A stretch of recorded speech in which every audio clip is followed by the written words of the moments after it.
దేవుని మాటను వదిలేసినటువంటి వారిని దేవుడు కూడా ఏం చేయలేడు. ఎవరో అసలు దేవునికి అసాధ్యం లేదు, దేవునికి సమస్తం సాధ్యం, అవునా కాదా? ఏదైనా చేయగలడు ఆయన. కానీ ఒక్కటి చేయలేడు, ఆయన మాటని నిర్లక్ష్యం చేసిన వాళ్ళని ఆయన ఏమీ చేయలేడు.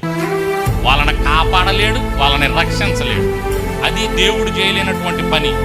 నాకు భలే ఆశ్చర్యం అవుతుంది, దేవుడు చేయలేని పని కూడా ఉందా అని. ఆయన చేయలేని పని అంటూ ఏమీ లేదు, సమస్తం చేయగలడు. కానీ ఇది ఒక్కటి చేయలేడంట. అది ఒక్కటి ఎందుకు చేయలేడంటే, ఆ ఒక్కటి నీ చేతిలో నా చేతిలో పెట్టాడు ఆయన, మన చేతుల్లో పెట్టాడు. మన చేతుల్లో పెట్టాడు కాబట్టి ఆయన పూనుకోడు.